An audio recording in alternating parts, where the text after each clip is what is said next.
Hello and welcome to Nerdarchy. For nerds, by nerds. Today I am hanging out with Justin Handlin from Crit Academy. How are you doing today? Oh, I am blessed. How are you, Dave? Good. I don't know if I said your last name properly because I usually ask beforehand, but I did not this time. Sounds fine. I always tell people it's handling my business. Oh, there you go. There you go. Easy enough. So you've been doing Crit Academy for a while, which is a podcast about Dungeons and Dragons. You guys also have some other things going on. Do you want to throw out the elevator pitch for people who aren't familiar with Crit Academy? Yeah. So we started our show back in 2016. While we had a few revolving uh, hosts, we've kind of settled on some good team members, and our podcast was designed to provide guidance and inspiration to both players and DMs. Every single episode, we hope to inspire you with creative content that you can bring with you on your next adventure, whether that's us covering something interesting in the main topic or our honor tips and tricks, where every episode we bring a new monster, a new encounter, a new magic item, a DM tip, player tip. We chock full our episode a little too much, actually. I know the feeling, like the early days of Nerdarchy, there would be three or four of us on and we'd start rambling. And I've gone back and watched some of those and I'm like, did we ever get one coherent thought out by the time that thing was over? It was just us yelling over top of each other. That was definitely a challenge early on when we started with more than just two people for us. And when we did the podcast, it was a little, I cropped out when we would talk over each other, I just cropped that part out and we're like, okay, go again. And I learned that took way too much of my time. So you do get better with it over time. Thank God. Yeah, I find when you're doing anything like that, sometimes being punitive to yourself is super helpful because all right, we're gonna have to be punished for making these same mistakes over and over again until we get better. For sure. For sure. So what was the inspiration for Crit Academy? Oh geez, dude. So when fifth edition was coming out, I was trying to find something that I could do and listen to while I was at work that would help me learn the material. At this time it was in the it was just called D&D Next, and it was in all the playtest stuff. But I was basically trying to find a place that would help me be a better player, help me learn the material, help me be a DM. And I ran out of steam pretty quick because at that time, and I didn't find anything. Now, not to say that there wasn't, but I didn't find anything that really stuck with me, someplace where I could go and listen and get inspiration, because at that time I was reading a lot and all my inspiration was just coming from books and authors. And I was like, yeah, but there's people out there that play games and run D&D that are probably just got amazing concepts and ideas that I can borrow. And when that fell on flat, my buddy and I were talking, and we came up with some brief ideas. What do we want the goal to be? To inspire. We want to be able to create content that is ready, that the person can just say, hey, here's an idea, I'm going to run with it, and kind of turn it into their own. Because we always thought that a dungeon master and player's experience is best when they take an idea and add on to it and run with it. Because one thing I learned, and this might be just my experience, is that I always treated and ran games and almost the same way. I didn't evolve much through 3.5 or even into 4E at all as far as the way I ran the games. It wasn't until they started releasing other people started releasing their actual plays that I realized, wow, people do this so much different than me. And that really was, okay, I want to help people reach that epiphany or reach that point where there's always more to learn, and that they have something to inspire them and to produce more in better stories for their players and for themselves.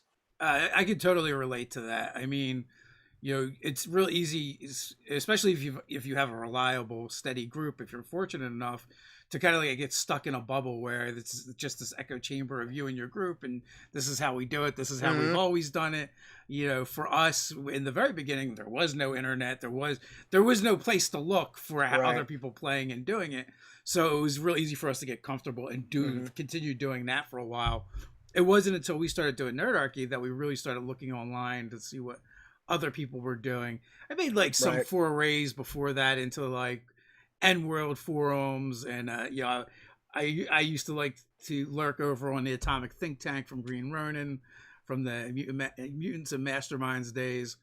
But yeah, for the most part, I can relate to like, oh, you know, finally like having the scales lifted from your eyes and like, oh, there's this whole Yes. other world of gaming out there where other people are doing things, and we learned a bunch of concepts that weren't particularly familiar to us. Yeah, and I really think that that's why I think our show is growing and is successful, because it does, as you said, pull the scales off of eyes and realize, first of all, everyone runs these games different. No matter how many times we all read the same rules, everyone comes to a different interpretation and a different DM style. And to be able to see that says, oh my gosh, that's an amazing idea. Why didn't I think about that? Oh, that makes sense. I should do that. And we really wanted to build a show that was about that, and deliver on it. Well, and also too, like to truly understand the RP, the playing part of the game, you really need to see other people do it and see Yeah. like a bunch of people doing it. Because otherwise, when it's just you and your friends, if you're not like a theater person, it's kind of weird. When you're Yeah. first getting started, right? And not everyone's going to be super comfortable with that. But if you go Mhm. online and you see like you can literally see hundreds of people doing that, then it becomes a little bit more normalized. Right. And you also can pick up cues from those people too, which from a player perspective definitely helped me, because I used to always do everything in like the third person. Mm-hmm. Galleon gets up and walks over. Now there's nothing wrong with that. But when I heard other people doing it in the first person, I get up and stand up and I go over there and slap the goblin or whatever. I realized that end up immersing me more than describing it as if it's happening to somebody else. So I got to make that change because I observed other people doing it that way, which to me just sounded weird at first, but end up being a better role play tactic for me. And I don't know where that all stems from or how people chose which way to do it, but that was a good example of how I learned other options that are available to me just as a player in general in my role play experience. Yeah, now that you mentioned it, I still slip between first and third person, when I'm Mm-hmm. talking about the character and doing things in game. So I guess a lot of times if I'm describing actions, I'm like third person, but if I'm communicating, it's first person. So and there's tons of ways to play the game, Oh, absolutely. and I don't, it's totally fine for anyone who wants to do completely one or the other or both or some Mm-hmm. other, as long as you're showing up and having fun. There's no like Oh, right or wrong absolutely. way. So you guys are also doing a Kickstarter right now called Memorable Monsters and NPCs. Yes. So Really excited what for is that this. all about? Possibly have something to do with monsters and NPCs? Oh, just maybe a little bit. So one of the things that I talk about a lot on Crit Academy is that I truly believe monsters should be not just here's some numbers, beat them up, and move on. I think that at least in my games, and once again, there's a plethora of ways to run your games, but for me, monsters should be something that the players remember, that they encounter, that they don't forget. That involves making them have in-depth personalities. That means giving them some sort of motivations, giving them ideals. To some people, that may sound like a lot of work for just somebody who's going to die. The idea behind Memorable Monsters is that we wanted to say, okay, if you don't want to flesh out every goblin or every kobold, I understand that, but in each one of these instances, there should be something unique that stands, at least helps one of them stand above the rest. Usually this is a boss monster, or maybe it's just an NPC that they run in. Sorry about the dogs. It's Maybe it's okay. just an NPC that they run into in town or something. For me, monsters and NPCs in general are more than just stat blocks and meat shields. So this product, we wanted to deliver something that the DM didn't have to think about. So they could flip open a page and say, okay, you're going into, let's say, for instance, the nine hells or something. I can flip through this. Oh, here's an interesting NPC. Maybe I'll make him a a merchant, or maybe he'll be a bandit, or maybe he'll be a big villain. Memorable Monsters was designed to bring fully fleshed NPCs and monsters to the fifth edition experience beyond just the little bit of jarble we get in like the monster manuals and stuff, if that makes sense. So is that something that came from your own games? Like, is that how you run and do monsters in your own games, or was it, hey, I wish there's this thing, so I'm gonna make it? So, as much as I'd love to take credit for this, I actually have to give a huge shout out to Jeff Stevens and his Villains and Layers products. When he first came out with his Villains and Layers products, I have used almost all of the ones in the books that I have now. And I had reached out to him. I said, I like this product. I want to expand upon it.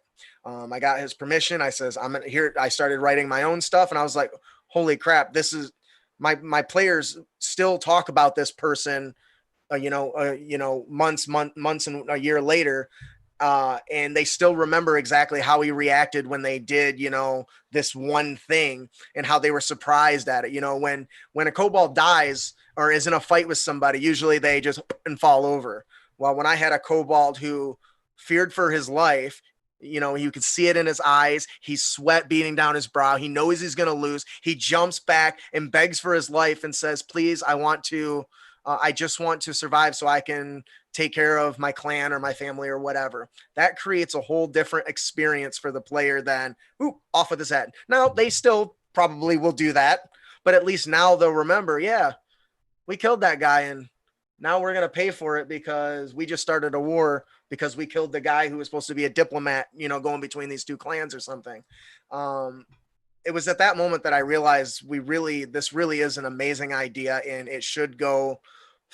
I want to develop it more. And so that's where Memorable Monsters came into play. Now, obviously, having 50 monsters to pull out of your back pocket and just drop in that are already memorable is great. But do you have any advice or recommendations for people who want to make their own? Oh, yes. In the player's handbook, you have a section that we're all very familiar with in 5th edition if you play. Bonds, ideals, and flaws. Those 3 things. Even if you write a single sentence for each of those monsters will become far more impressionable on your players. A monster who has a goal that they're going towards, something that they cherish, even if it's, the more humanoid monsters, or, maybe something a little more animalistic, like a roper or something, anything that's intelligent to some degree will have something that it strives for. And those 3 features, ideal, bond, and flaw, will instantly make your monsters 100 times more memorable in my experience. See, I thought I was being pretty innovative when I just put a hat on my monsters. I do want to note that a hat on a monster is a great way to distinguish in theater of the mind. One thing I've learned that a lot of people do during like actual plays, they're like 3 goblins walk up on you. I want to attack the nearest one. If you change it to 3 goblins strut towards you, one with a hat, another with an eye patch, and one with a very crooked hook nose, instantly that single detail, I'm going to attack the hook nose one. I'm going to attack the one with the hat, is simple as that is a really great idea for making them more memorable. Yeah, it's kind of like a running inside joke for our group, because I tend to, like, anytime I make an NPC monster that is supposed to be maybe more than just a monster to kill, they generally wear a hat. That's great. I love it. It's just a little coding for the players. Get it hardwired into their brains so the monster what can last kind of hat session. Oh, always different. Always different. Oh, see, now that's awesome. Sometimes sometimes it's a top hat, sometimes it's a Jeff cap, sometimes it's a bowler cap. It depends on the personality of the monster. Like, Gentleman Jack was a Grell that would wear a Jeff cap and was kind of like a crime boss in the Underdark. Nice. So he'd wear a Jeff cap. Also had a monocle. Pip pip cheerio. Exactly, and a cane. The monocle was wedged into his brain matter because, well, it's a Grell and they don't have eyes. You're right. That's hilarious. Sometimes I just do stupid things to amuse myself. And those are great ways to make your monsters memorable. I love that. It's funny because I can imagine in your game you describing a guy with a bowler hat and a monocle, and instantly I get like an English accent in my Yeah, head. yeah, Mr. My Peanut. head, It's right, Mr. Peanut. Mr. Peanut. Yeah. Didn't they just kill him? I don't I don't know. I heard that they killed him. Oh, They I have killed to him. check that out. Yeah, Oh I heard no. that. Man, I could be. There's a lot of wrong stuff on the internet. I'll have to check that out. Oh, now we just need Mr. Peanut the Lich or zombie Mr. Peanut. Oh, so good. That's awesome. So Mike G said I just got the book from Crit Academy. I like it. It's titled Words of Power. Yes, I love that. So since it's been brought up, what is Words of Power? Um, I get really nerdy when I play my spellcasters. Uh-huh. So who doesn't like magical words when, because I got bored of saying I cast Firebolt a million times, right? Right. Or if you're a warlock saying casting Eldritch Blast. Words of Power, I used the Latin language to create magical words for them. And then in addition to that, I put little spell chants that are in English in the book. That's on, you can actually pick it up at our website or on Amazon, but it's basically all the OpenGL spells Mm-hmm. with magical command phrases or chants and magical words in them. That was a lot of fun. I really took my nerdy to a new level when I decided to convert them all to a book. We did I think we did a couple videos about the components, and we did like spells that are only verbal and only somatic. Mm-hmm. And it's kind of interesting to break it down and see like what you can do with those things. So suppose you wanted to play a wizard for whatever reason it happens to be a mute, or if you play a wizard and something happens and they can't communicate, or maybe you want to go crazy and you kind of weaponize silence as a wizard, and so you learn all the spells that don't require verbal components and use it in conjunction. So it's funny to kind of like break that down and see where those things fall. You don't realize how potent the silence spell can be until you cast it on a group of players and your enemy, and as a DM and my monsters, and realize I just screwed half my monsters. Yeah. I've made that mistake once or twice. This was terrible for everybody. Oh, that's funny. So that book, is it all kind of like fluff and RP stuff, or is there also it's mechanics just in there as well? No, there's no mechanics. It's just 100% fluff and RP. So you really could take those and apply those to most any fantasies spells as long as they are similar. Right. Like the Firebolt, I'm sure you can find a similar one in another game. So, but I did design it around the OGL for the 5th edition game specifically. Yeah, I find it fun as a player when other players kind of reflavor their spells a little bit to try and make them unique. Like my Dwarven Wizard, like all his magic missiles always looked like tiny warhammers made of force. Oh, I love that. I love that. When the last time I played a sorcerer, his mage armor actually took on the form of like a spectral dragon that sprouted from his body and energy and wrapped him. It's coiled itself around him and protected himself with his wings. So when an attack would just miss, the wings would wrap around him and block the attack and stuff. And it was, so I 100% agree, man. Reflavoring can totally bring a new life to the player or dungeon master experience. You guys have done, or you've done some other products as well. Is that correct? Oh, yes, sir. There's we have quite the list since we started.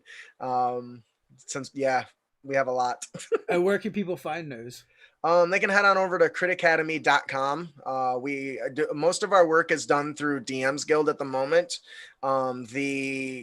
With the exception of the Words of Power and a few others, the rest are in the Kickstarter, of course. The rest are through DM's Guild. If you're looking for some good stuff, I'll tell you what, can't recommend Fantastic Terrain or Weapon Perks enough. Those are my personal 2 favorite, and seem to also be everyone else's favorite.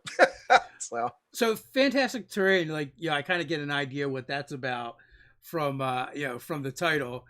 But you want to go into that a little bit? Oh, sure. So I'm one of the few people that absolutely adored fourth edition, not because it was a perfect role playing game, because it wasn't. It wasn't even a good D&D game. I'm not gonna hide that. But there was some stuff in that book that was just phenomenal mechanics wise. And one of the things they had was, I don't think it's called Fantastic Terrain. It was just terrain or ultimate terrain or whatever. But what it did is it took areas of where magic has been infused into the area and gave it some sort of beneficials. Like, for instance, everyone's fought a necromancer and is undead. What if a battle took place in a ritual chamber where the sacrifices have happened? Well, all necromancy spells now have an increase to attack bonus by 1 and the save bonus by 1. So that created a physical location in the world that both the enemy and the players could exploit to their advantage. And so the book is chock full of stuff like that, where the terrain becomes a big part of strategic combat. It's very much focused on getting the most out of combat, though there are some weird things in there that would just be fun. Like there's an anti-gravity area where you go and gravity rotates on a random die. So you might be walking straight and you'll be pulled to one direction because gravity is so chaotic. It just changes directions and stuff like that as well, which in my opinion all make for fantastic experiences. What was that? I think in like, I want to say it was third edition it was introduced, but maybe not. Where like some planes had subjectional gravity, where you would kind of like decide which way gravity pulls. You just kind of look that way and you fall that direction. Essentially, yeah, yeah. Uh, and weapon perks. What's that about? So it's so funny because all my ideas mostly come from all the complaints that I see other people in like Facebook groups and everything. Yeah. And the one complaint that I constantly heard was all the weapons feel the same. And fifth edition, that's unfortunately kind of true. Some of them almost aren't any different at all. So what we did is we decided, well, what if each weapon had a unique feature that made it unique, not just for a particular person like a fighter, but anybody that's proficient in it. So there is still some difference. If you're not proficient in a weapon, you wouldn't get the feature. For instance, the club has a crippling blow. When you hit a creature with it, it reduces their speed. They make a con save and it reduces their speed. That's all it does because you're hitting them with a club. And that really kind of fit that theme. And that's, something you would expect to be able to do. Hey, I want to try to break his leg or something. So we basically added a mechanic to that. Now there are rules and stipulations to each of these. Like this one, I think you have to get rid of you have to sacrifice the normal damage and only get the modifier damage plus the effect. So there is still kind of a balance there. Another one was the dagger. One thing I don't ever see, and actually this came up out of our game because my rogue player who loved to use daggers for the pure flavor of it, always felt like he was behind all other rogues because they would just use the higher die weapon. So this one came up with is hidden weapon. So as a bonus action, they can make a sleight of hand check, and if they succeed, their next attack can crit on a 19 or a 20, which is unique to only the dagger. And there's one of those for every single one of the 5e books or weapons. Yeah, I mean, one of the points of contention still is you can't make a cool knife thrower in 5e. Yeah.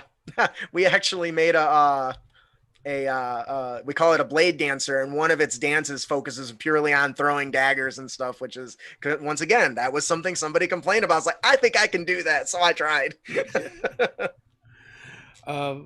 So with everything's going on in the world today, do you find yourselves playing more or less or the same?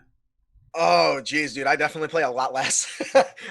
But me and my wife have an agreement, which basically is she's allowing it. I do play once a month with my patrons, and then I have an at-home game, which is now currently virtual, that we do every 2 weeks or so.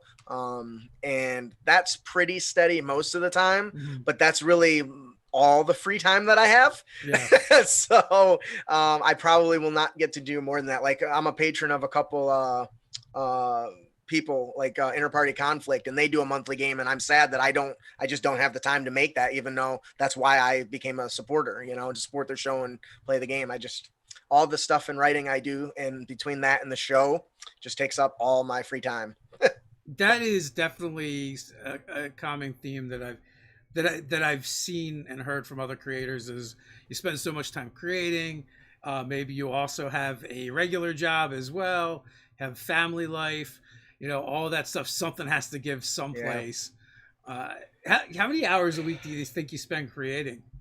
Oh, geez. Well, I create on my breaks at work, so there's an hour every day, and then for probably 3 or 4 hours after work. So probably 4 or 5 hours a day, I'm creating something, working on something related to either my show or writing. It's a lot. It really is. Yeah, I must say we tend to do it for the love and not so much the money. And that is very much a true statement.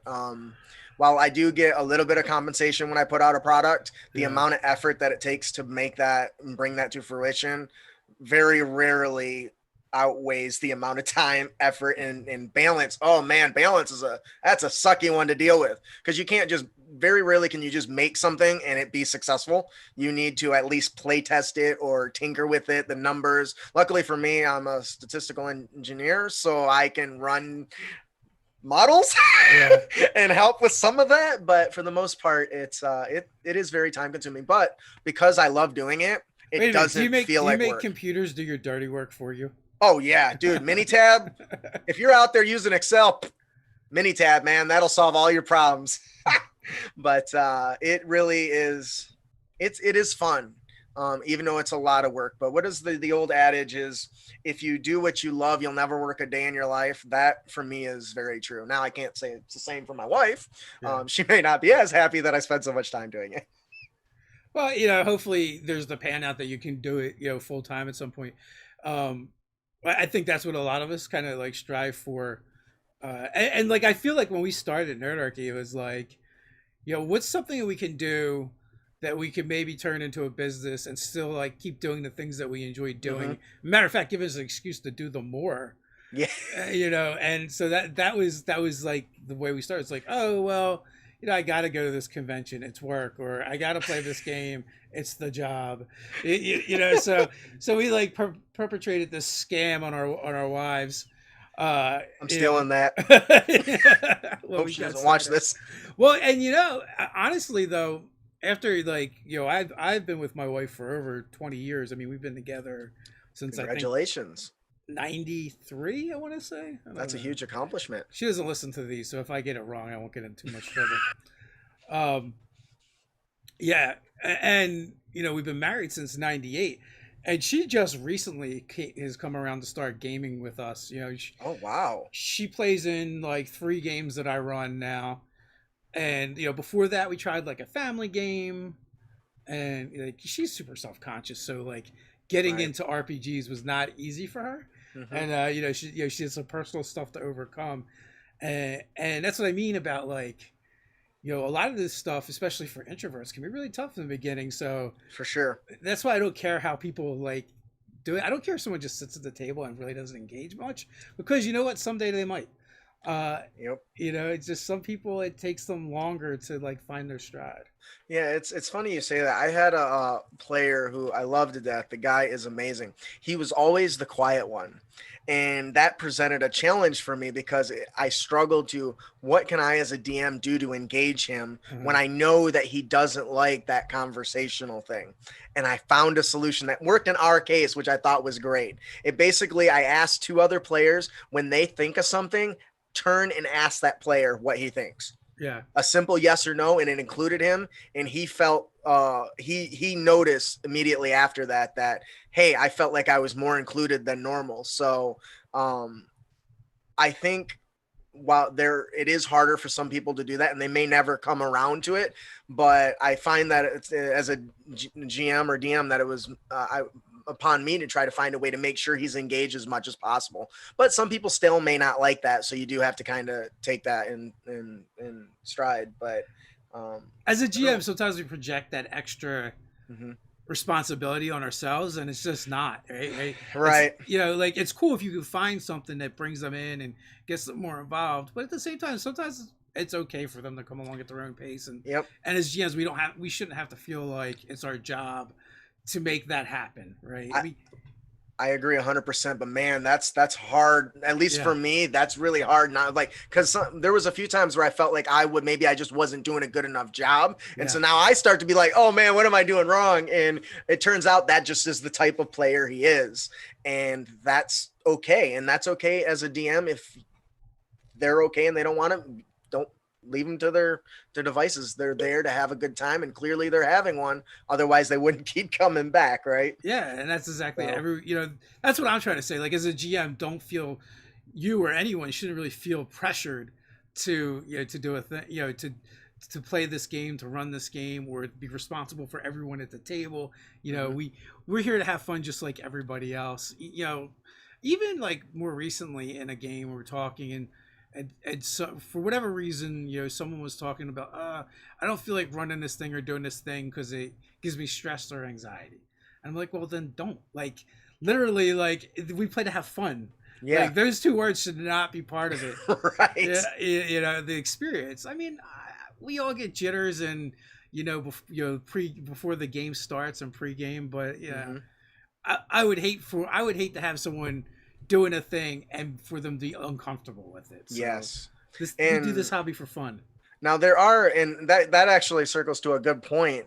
Not everything that makes you comfortable makes other people comfortable. So a session zero is a great way to find that balance, because especially with the social climate we're in now, everything that happens at a table, none of it should make anybody uncomfortable. Everyone should be welcome. They should feel welcome.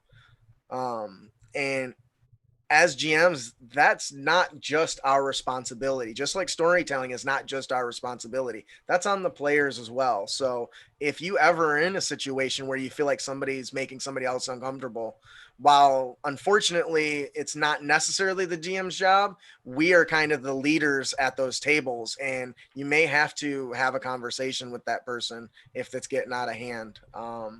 Because everyone's got their different thresholds for different scenarios and situations. And we, as a players and DMs, all of us should always keep an eye out on that. Because I wouldn't want to ever be at a game that's either work or, well, I guess being a DM, it's always work, but that's stressful or it makes me anxious or anything like that. Yeah, I mean, as the GM, you become the facilitator. I will also too say, like, first of all, session zero social contracts are great for when you start the game. And I will say, you don't have to change how your table runs or how you want to play things just because it makes people uncomfortable. But what I will say is, like, those people should find a better game for them, or you should find better players for your game. Like, we don't. It's not so much that we always have to be. Like, every table isn't for everyone, and that's okay.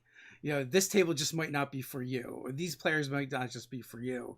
And as the GM, we always have said you can run the game however you want. You might not have any players to show up for your games, but you can do whatever you want. You can do what you want. But That's it's not about the right game. It's always, I find, it's about the right group of people coming together to play the game. Yeah. If you guys are all diametrically opposed in different parts of your life, you're probably not going to have a good game together. So you have to, that's what you have to seek out. And that is, sorry about that. Is your house on fire? No, but a smoke detector is going off, and that is the wife cooking. It could be. We have certain like smoke detectors that are like super sensitive. Yeah, I fart and one of mine goes off. It's annoying. Hate when that happens. Yeah. Right. Or my house is on fire, one or the other, but the show must go on. For sure. Yeah. But no, so so the point is, finding the right group is really important, and that's where session zero and that social contract come into play. Because if you don't have that, you're going to start playing, and then people are going to realize they're at the wrong table, whether they're a player or a GM, and then it becomes awkward. Like, well, on that note, though, I do think that if you get in that situation, it's okay to say, hey, you know what? This game isn't for me, and I'm going to bow out. One thing I've known, some people have stayed in a game when they were unhappy because they felt obligated to be a part of it. Don't do that. If you're going to put yourself through stress or you're going to make the game less fun for other people, it's better to say, hey, you know what? I'm not comfortable for this, or I'm not having fun. I want a game that's far more combat focused. So I'm going to go look for another group. And I want you to know that this or the next session will be my last. Don't be afraid to do that, because you don't want anybody at the table that's not having fun or that's creating stress or making other people uncomfortable. Yeah. And I that's a great point. Like, you should, if the situation isn't enjoyable for you, don't do it. You know, Right. because you know why? Because there is a group out there for you, or you Hmm. can start the group that you want to be in. You know, to have fun. That makes totally sense for what you know for whatever reason. Yeah. So Absolutely. that's great advice, and it also too like it's also you know a point where maybe your group does want to use something like safety tools or X Hmm. card or something in order to help facilitate that and make Yeah. everyone feel more comfortable at the game. But you know, even without those things, I mean, a lot of times most people have phones at the table and stuff, and you could like text your GM in the middle Hmm. of the session and be like, "Hey, this is a problem for me," or something. You know, I feel like most people, most reasonable people, are going to be understanding. Reasonable people, yes. Yeah, yeah, Not everyone's reasonable, unfortunately. But that yeah, is true. I like that idea, the texting, and that way you're not bringing it. Because if you bring pick the DM up, and then go and talk to side, somebody's gonna know. Everyone's gonna be whispering, "What are they talking about? What do they Yeah, want? What yeah. are the?" But if you just text them, nobody was the wiser, and I like that. I would love that if a player was uncomfortable if they did that to me, because it keeps everyone in their business out of it. And you know, also if you're gaming online, virtually, like almost every platform we use has a whisper feature or Hmm. a private message feature, so you can easily be you know get around that. And in some ways, like gaming virtually makes using kind of you know like safety tools and X cards so much Hmm. easier. Absolutely, So, love that. and those are a lot of there are a lot of ways that kind of like the game has evolved for our table Hmm. beyond when we you know when we started our group like 20 years ago. Yeah, I've always. I remember when we first, me and my, because we grew up, me and my friends, we all kind of went our own ways. And I remember how ecstatic I was that I could play online, because when I was a kid, that wasn't really an option. So I feel like D&D is thriving more because of that, which is fantastic. And now like so now with the you know with the state of the world, the pandemic, it's like so many more people are gaming online, Hmm. and people who would have never gamed online before, people who were like dead set against it for whatever reason, you know, either they don't like it or maybe you know sometimes as humans it's just hard to break our own inertia. Hmm. But now once you've done it, you're like, oh, I can still play this game even though I have this weird schedule that is terrible for finding an in-person game, but I can play with people in Australia at 3 in the morning or whatever the case may be. You know, so I think it's going to really overall expand the hobby. I agree, and I think that's one of the good things to come out of it. Programs like Roll20 and Fantasy Grounds have really led the way, paved the way for in growing our audience and the hobbies audience, and more important than that is giving us more people to play with. Because when I was younger, if my friends didn't play, I didn't play. Now, if I want, I can go search on the internet, Roll20 or any of these other platforms, and find the complete strangers and jump into one shot and be on my way. And that is awesome. Yeah, I mean, I'm playing now in my life more than ever. You know, with all the games going on, and now because everyone, you know, a lot of people are at home. You know, it's a lot easier too. So there's more people Hmm. around to game with, and Yeah. people are looking for something to do to pass time. Yeah. It's unfortunate it required a pandemic, but Yeah. Well, you know, we take the you got to take the good with the bad, I guess. You know, for so sure. at least there is some kind of silver lining. Hmm. Um, Absolutely. so with your home game, are you usually the DM? Do you guys alternate out? I would love to be able to say that we alternate out, but no, I run the games, which is fine because I do enjoy it. It's a lot of fun. I've been doing it. I've been the DM for as long as I can remember at this point. Since I graduated, because my other DM buddy that was the DM left, and then I got kind of thrown in because nobody else wanted to do it. And I feel like that's how it always goes, actually. Um, One person wants to play enough to take on the responsibility to be the GM. Yeah. yeah, we need like Superman shirts for that, because I'll tell you what, when I first stepped in that chair, I didn't have a clue how much work that guy was putting in. Yeah. You get a new one. I feel like everyone should sit in that seat for at least a short campaign once, so they can really appreciate the amount of work that goes into a good prep and a good game. That's just my opinion. Others may not agree, but I do wish that my players would be willing to run the games a little more often. But I think we all feel that way sometimes. Uh, also I have found games that are being played by more GMs than players tend to be more fun for me as a GM to Mm-hmm. run.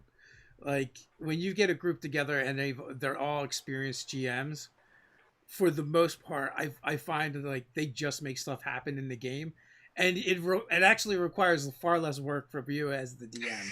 Yes, I have not had the complete experience of that, but I have played in a game where there's been several other GMs at the table, and you do notice that there's less of a person taking the lead as they're all willing to do what's necessary to ask questions to go. Because normally, I noticed that without like my DM prod stick, sometimes players aren't as gung ho to just jump in and take action, but people that are DMs, they'll jump in and like, all right, guys, where's this bad guy? Stole the princess. We're going to go save the day. But another player might be, well, what do you guys want to do? I feel like GMs are a little more reckless with their characters because like they don't get to play as much, so they're like, well, if this one gets killed, I'll just make another one. There is some truth to that as well. We're used to just watching our creations die over and over and over. So just like, I'll make another one. Yeah. Well, plus, what player doesn't have like a gazillion ideas for characters in their back pocket? And if you're always GMing, you don't get to use them nearly as much. So Yeah, I got a player. And he's not a GM, but he has the D&D Beyond stuff, and he has like 50 characters or 40 characters, and I'm like, what are you gonna do with them? I just like making them. I'm like, oh, okay, I can understand that. If I had time, I probably would have did it too. well, yeah, and on D&D Beyond, it's like so much easier and faster anyway. Like you bang out a Yeah, character in like 3 minutes. for sure. Definitely. And I think that's pretty cool. I wish their app didn't suck so much. If you're listening to me, D&D, you're not sponsored by D&D Beyond, are you? We are, but it's okay. Oh, no. Sorry. I think Their web app is great, but the one on my phone is horrible. I just open it up in the the desktop view now. Yeah, I don't know. I don't ever use it. I always just use even on my phone, I just use the site. Mm-hmm. Yeah, that's what the site works great, but that app. So when we were playing D&D in a castle in France the first year, there was like no internet inside the castle. Mm-hmm. So like occasionally I have to go outside and refresh my character and then come back in. That's another one of my minor thing. We've talked about a lot on our show that it's internet like based. Like I feel like if you load up a character, it should queue all that stuff. So even if you lose internet, it should still function all the way. I think they do have it now. I just haven't messed with it. Yeah. I know that was something that I had complained about previously too, but overall, I'm really grateful for the product. It made carrying a character sheet around on my phone more reliable and better. But the app still needs improvement. Yeah, I'm sure they're aware too. Yeah. But yeah, like I said, I haven't. Yeah, I've been fortunate enough to mostly usually have internet and not have to worry about it. Right. But it makes. But those occasional times, though, man. Yeah, that's what it takes. That one time when you really need it and you don't have it, and I've definitely seen those times happen. I will say my favorite feature of that is the fact that it gives me access to all my books. That is bar none as a dungeon master, a game master. That is my favorite feature of D&D Beyond is it's all pocket size. Yeah. So I used to lug backpacks of stuff over for my games. I don't have to do that no more. The memories, and they're not good. That's why I got a permanent ache in my back from 20 D&D 3.5 books in my pack. But it was only the 20 you absolutely needed. So yes, could have fit all the other 20 in there, but I reserved. It was hard though. It was a hard choice. I would sit there for days staring at the books like, I only got a few more days before I go to my friends. Which of these books can I bring with me? Well, what's the meme with the giant like backpack of books? I don't know if it was like The Rock or somebody that was like carrying it with them. He's like over and he's clearly encumbered. Yeah, you're there was DM. Is that from there was from was it Jumanji? The first Jumanji? Oh, maybe. They had the guy in there with the really small body with a really big backpack, just oversized. Yeah, that's funny. Yeah, I do not miss those days. That's for sure. Also, like, I don't know if what you guys do for your like show prep, but like when we're prepping stuff for videos Hmm.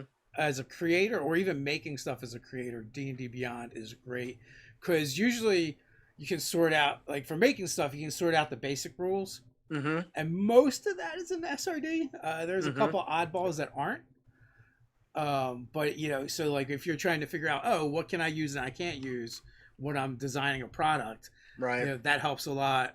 Or just like if you just want to see how something works I, ne- mechanically. I never thought about using it for that. I just have the SRD on my desktop, but I never thought to go in there and start using the D&D Beyond for my other creations, Oh like yeah. for my show and stuff, because I guess I didn't realize that it had a section for the SRD. Well, basic rules, not SRD. There's a little Oh, bit of a okay. difference, so you do There, have yeah. to. So you do kind of have to like double check. But if it is, No. but you do know if it's not in the basic rules, it is not in the SRD. Yep. So it kind of like filters a little bit. But and then also for like coming up with show ideas, or Hmm. you need a piece of information. I mean, it's a giant database. It Yeah, makes it it's so really much great. easier than finding the right book in the right spot. I can understand. I'm gonna have to steal that a little bit because don't think I've used it for my show notes. I'll have to check into that. Because Steal that away. probably, yeah, because every episode we have a monster variant where I take an SRD monster Mhm. stat block and I alter a few things on it to give it a fresh look and a new story. And that would be great for that. The only downside is no page numbers. So if you like to quote page numbers, there are no page numbers because it's Yeah, it's all not the virtual. book, right? We're Yeah, I like, don't. That definitely would make that a little harder. yeah. So we've gone to like DMG chapter 9. This is the section. Right. It's in here somewhere. It's somewhere. It's there. You'll find it. Yeah. Where's Waldo? Basically, yeah. So for those reasons, I've also been enjoying the encounter builder tool, and now they have a now from the encounter builder tool you can build the encounter, and then you can run the encounter as well, where you can put it like it's basically like an initiative tracker. I'll have to check that out. I don't think I've played around with that at all. I mean, that's not true. Is it still in beta? Because I think I tinkered with it once when it was in beta. Yeah, I think it still says beta, but it seems to work fine. I'll have to check that out. It also calculates the XP and the difficulty. That'll save a lot of work. Yeah, although I generally ignore those things anyway, but I feel like they're more like loose guidelines. I'm in this area somewhere. It's fine. Yeah, That well, looks good. it's funny. There was a tweet the other day, and it's like an ancient red dragon is this amount of XP, and that's a deadly encounter for 20th level characters. What should I do? My response was like, understand the XP system is a little bit broken, especially at high level. Add a second dragon. At a second dragon. Because I'm like, 20th level characters will just totally beat the crap out of an ancient red dragon. Like they'll get like they're not even gonna pause when they go through it. It's not even gonna be a speed bump. Boom, what was that? I don't know. It was red. Yeah, exactly. Wasn't a deer, was it? No, I don't think so. 20 level characters are doing a lot of damage and a lot of things. Mm-hmm. They're just gonna banish your red dragon for a minute. You're like, oh wow. Oh man, don't even get me started on banish. I had two of my players were in a fight on Dragonback with some other dragon riders, and the bastard just banished the dragon, so the knight just fell to his death, and I was just like, I deserve that. Because I knew he had that power. He had used it before, and I forgot. Yeah. And I knew it, and I was like, well, I'll have to learn from that. I did give him applause. Yeah, it was fun, but I was just like, how do I beat that? I mean, some of them have legendary reaction or actions and stuff, but I don't want to go start giving them powers just to counter what the player is gonna do. So now I found the trick. You know what the trick is, right? Get them to use that shit before you get them to the flying dragon fight. There you go. Oh, sorry, I swore. I don't know if your show's. It's okay. We're not monetized yet. Okay. This is the live channel, which we've got the watch time, and we're more than halfway to the subscriber. Oh, wonderful. So, it's kind of weird starting over again, but We found that like it's two different audiences for long form content versus the Yep. kind of shorter form stuff. Right. So we split it up, and YouTube seems to like that better. Yeah. So I see you have a familiar with you. I do. This is Pepper. She's a pain in my butt Yeah. every day. But she knew that you were online, and all cats know the internet was made for them. That's true. She's adorable. Yeah. So banishment, I've had it go the other way. I've had a DM use it on me as a player. Oh no! And charisma saves suck for most classes. And I was like, now I'm just chilling here for a while. I was out of it for like 2 rounds until someone broke the concentration. So I have a question for you then, because this is something that I tinker with all the time. What did your DM do when you were banished for you to keep you engaged? Nothing. Now, I don't know who the DM is. Yeah. To me, that is, in my opinion, that's a failure. Yeah. Same thing when people go unconscious. On our show, I've talked about, well, what do you do with people who are just locked out? Because that is the worst feeling, because it's already like 10 minutes to your turn. Yeah. Now when it comes back, I can't do that. Okay.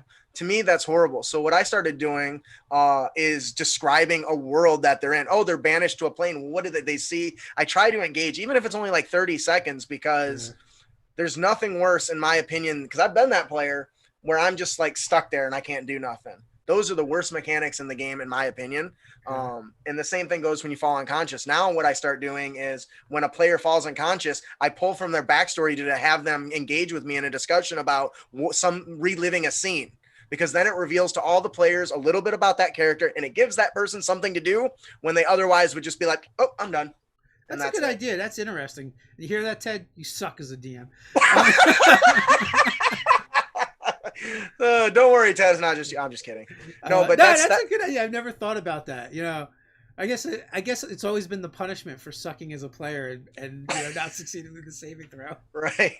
Well, and that's the thing, though, is while the ability and everything makes sense of all the things that we can do, that's just something that was bound to come. But if you get banished, I would, like, for instance, I banished a player, banished him to the fire plane, just in a random fire thing. So I started describing stuff that was on the fire plane. Wasn't no monsters. There was like fire elementals flying through the air, and that was it. That's all it was. But that was at least something. Yeah. Which made it more engaging. Also piques interest in those areas. What's really weird is when they get banished again and by the same guy and they go to a different place.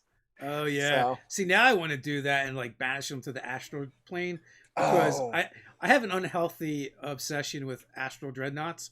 And like the whole time they're banished, have them trying to hide from an astral dreadnought. Oh man! Or a thing that springs to my mind if I sent them to that field would be something along them drifting aimlessly and passing by one of like a giant god's head or something that's just floating through the astral plane, or see a battle between some Githyanki and ships and some mind flayer ships off in the distance. Little things like that can enhance those very, very dull moments. Yeah, you know what though? Like there's a trap there. There's a pitfall. Like you're gonna do something to be interesting, and then it's like meant to be inconsequential, right? And then your players are gonna obsess over it, and now it's going to be the rest of your campaign. And that's okay.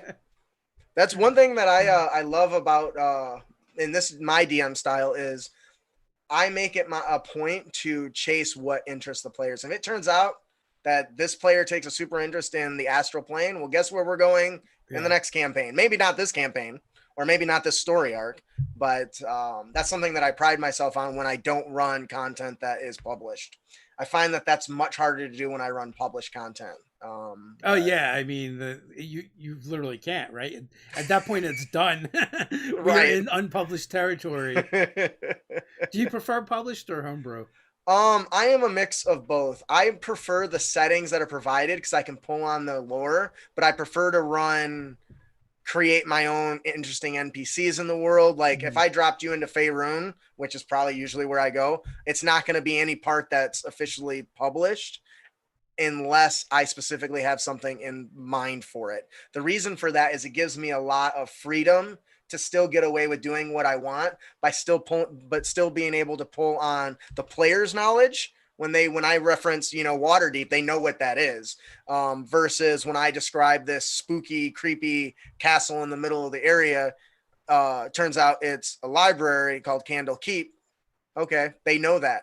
but they may not know of this other one that's in, you know, some other part of the the not forgotten, the not remembered realms, which is like all the other part that's not the Sword Coast. But modules, though, I run modules because I wouldn't say that I'm a better storyteller than some other people, but very rarely do I run them like as it's printed, because I'm so loosey goosey with what my players want to do. So I very much basically have just bullet points. And here's what's supposed to happen. Oh, there's a billow of fire in the east. We're going to go to the west. Oh, well, crap. What's over there? So that does happen to me sometimes, but I prefer kind of a mix between the two. Yeah. How about you? We are pretty much homebrew. Like, we buy all the books and have all the books and don't ever use the books.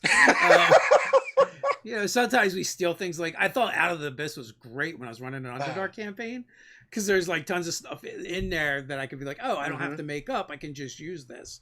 Right. And then, you know, when I decided to give the players pixie dust as like a reward, and it's like in Storm King's Thunder, so I spent $50 to use that like paragraph. That's but, funny. You know, like, that's nice. We like to collect them, we like to read them, but ultimately we kind of tend to do homebrew, and we do a lot more improv style GMing than we do pre-written. Now, you know, when I first started, and when we used to play like our weekly game that was like 20 years ago, that would be the core of what would become Nerdarchy, like, I would write out everything. I would write flavor text. I'd have flow charts and, you know, all kinds of stuff. And, you know, all right, we're going to game tonight. I got these 6 pages prepared front and back, and we'd use a paragraph, or we wouldn't use any of it, or, you know, or they're going to do something completely different. And I was like, you know what? Why do I even bother? And from then on, I was like, all right, I'll write down 3 sentences. Here's one combat encounter, you know, I can pull out of my back pocket in case things get boring, and let's go. Yeah, that's very much some of the best parts about the published content. You mentioned taking a page out of it and putting it in. There are many times, whether it's a DM's Guild product or a WotC product or some other RPG or whatever product, being able to say, I need a town that's like this. Oh man, you know what? I needed a town that's very much like Mechanus, or an area that's like Mechanus that's got constructs running around. I'm just going to pull out an adventure that's got some of that in it and just stick it into my game. Players have no idea. They don't need to know. They probably don't care. But all that is written already. I don't have to come up with I tweak it because I like to enhance my games and my monsters and anything else that could kill my players. But not so much that I'm against them, but I'm very much a hard ass when it comes to destroying their resources. There is nobody in my games, and you can, if you watch any of the live stream, nobody in my games that'll ever say that my encounters are too easy. Not because I make the monsters hard, but because by the time they fight the boss, they're out of spell slots. They're out of everything. They have to MacGyver everything. All right, what do we got left to beat this guy? I've got a peanut butter jelly sandwich and a roll of duct tape. Okay, I think we can make this work. That's funny. Yeah, so I will say some products like Cobalt Press has prepared too. Yes, are great products, and along those lines, we have out of the box encounters, which we had kickstarted, and we'll start shipping like next week. Ooh. I've been using that a lot. So like that started off on our website as a series. One of the writers was doing, and like, you know, when it was pretty popular. So when we were looking to do a Kickstarter, we were like, what should we do? And we're like, you know what? This is already pretty much done. Let's do this. Let's add some art to it. Let's clean it up. Let's take out the things that we can't legally use because it was never meant to be a product. Right. You know, and, you know, I find myself going to that a lot of times to run things. And they're just like one-off encounters that you can drop into your game. And they're not always even combat encounters. They're just things that happen.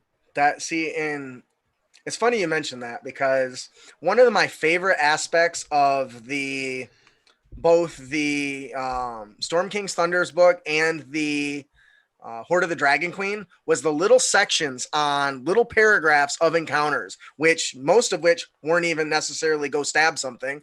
And it it actually started to spur our more recent encounters, because we learned that an encounter can be anything that happens and how the players react. For instance, how do you make travel more interesting? Well, I think Horde of the Dragon Queen did that pretty decent, where here's all these little spot encounters that the DM can either roll to decide where they are, or add, or add their own or whatever. And some of the encounters were as weird as, you see, you know, an angel and a devil battling out as they sail through the sky. That's it. You just carry on your way. Little things like that are great ways to embellish and share the lore, and the world is bigger than the characters, right? They're not gonna all of a sudden fly up, and well, I guess if they can, maybe they will, but you set this encounter of them these two angel and demon fighting and flying around, they're just gonna see that that's happened. Oh, well, I wonder what's going on there. Well, maybe you give them a paragraph of the Brood War or whatever, you know what I mean? So I think that your encounters for your out of the box is really great for that sort of thing. Yeah, and I can honestly say it because I didn't write it, right?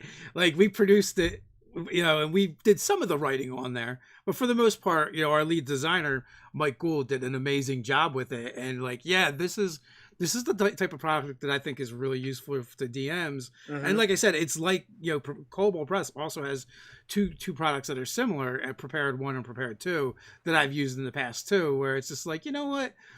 I just want, you know, I got all this stuff going on for the session already, but I also want to throw something in that's just going to be, you know, a combat or some kind of challenge for them. Mm-hmm. And I don't want to, and like someone already wrote this thing and it's a really great idea. Like, and that concept is taken a lot from Sly Flourish, the lazy GM, where he kind of like teaches people what to work on, where to spend your time, and Mm-hmm. where not to.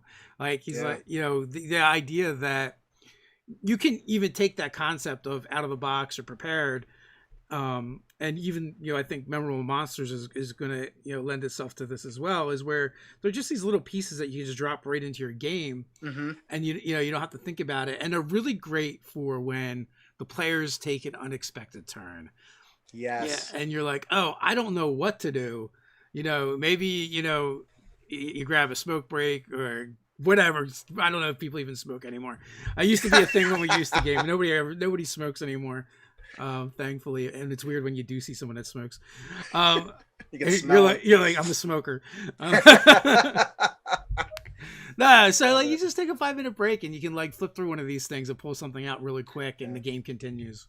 Sometimes it's so funny how many newer DMs, GMs don't realize that if your players throw you a curveball, take a piss break Yeah. and collect yourself and figure it out. It's so easy to try to rush to make a decision because you don't know what to do and end up making a poor one or not as well thought out.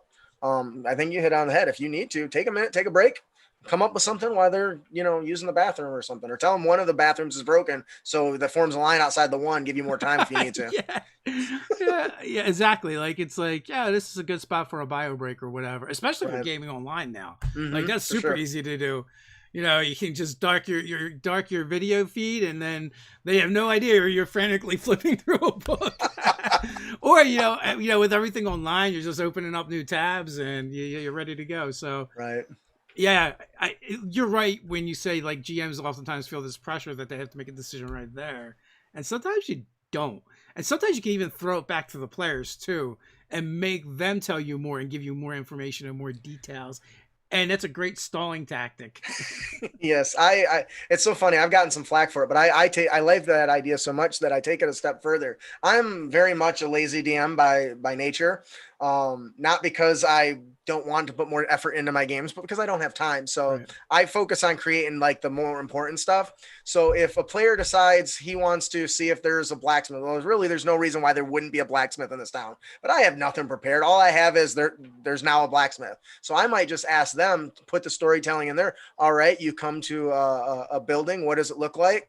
It's the blacksmith's place. What do you hear? Maybe I'll describe some of the sounds. You walk in. Who's behind the counter? Who's hitting on the anvil? And I find that it puts a lot less work on me.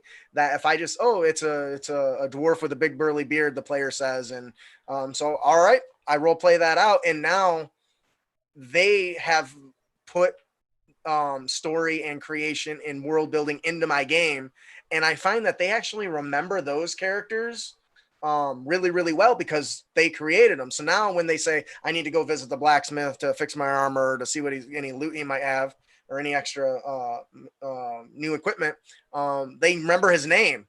It is impossible for me to get them to remember hardly any of my monsters' names, Yeah. except for the new big bad villains that I design using the memorable monsters template. But sometimes when I don't know, I'll just ask them to make it for me because that really gives world building to them as much as it does me.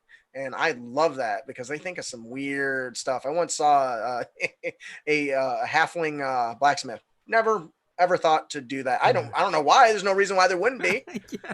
But Teeny okay. arms. They have teeny arms. Yeah, a That's little why. teeny hammer too, actually. What was really funny is that the character, the player is like, oh yeah, and he's got like a big giant crank that he cranks and it smashes on the equipment so he can get the strength to bend some of the heavier stuff. And I was like, I wouldn't have thought of that. No, no, I would no. just put another dwarf in there or a human, But so that definitely, there's something to be said about sometimes just tossing it into your player's court. Yeah, I mean that's great advice. We do that pretty often, and you can even take it like a step further. Be like, hey, well, has your character been to this town? Or if you know their character has been, like, well, you've been here before. Where would you normally go for a said Ooh, thing? I like that. So and you're absolutely right. That technique gets them vested. And I will add the caveat though, as a DM, you have to kind of read your players too and figure out what their comfort level is, because sometimes you'll have a player that are uncomfortable with that. Yeah, with coming up with stuff and they feel pressure. So as the GM, you just kind of have to read it and step in if you need to. I would agree with that. Yeah, I've had a player who was kind of like the forever GM, and like that wasn't something they were used to, and they're like, random adjective, animal. When I asked them for the the tavern name that they would go to, and I was like, perfect, blue hyena. And you don't make you don't make a thing of it. You just roll with it, and you just throw out a little piece like, yep, tavern's got a giant stuffed blue hyena in it. That if you ask the barkeep, he'll tell you how he got it, and the story is always different. You've heard about 15 different versions, and and then we just roll on, and then like, make some notes so the next time they come there, that they'll know about it. Right. As well. But you're absolutely right though. It's a great way to invest your players in the world. The only real danger is they're going to want to go back to them time and time again, and I don't even think that's a real problem. So right. With that, we are just past the hour mark. Final thoughts before we head out? This was awesome. Thank you so much for having me on. I've got a whole new outlook on some stuff based on our conversations, that things I hadn't considered. You really have already inspired me even more than your show already does. So I've really enjoyed this. I would say that if I had one piece of final advice or comment take away from this, most of our focus was on details such as player comfort. It's okay if your players have a problem, and you can talk to them like an adult and help work through those. And if it can't be something that can't be worked through, then maybe your table is just not the one for them, and that's okay too. It's never bad to have to walk away from a table that makes either you or somebody else uncomfortable, because not everyone wants the same thing.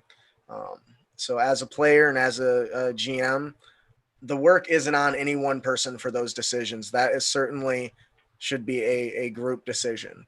And take that in stride, that you're all there to have fun, not create more stress and drama, though sometimes drama is tied to some of these games. I've only had that once in my DMing career, but you're adults, unless you have kids, which some people do. I do when I run it at church for the kids. Sometimes the kids act better than the adults, though. Let's be honest. Oh, there's a lot of truth there, Dave. There's a lot of truth there. So, well, thanks for coming on, Justin. I really appreciate it.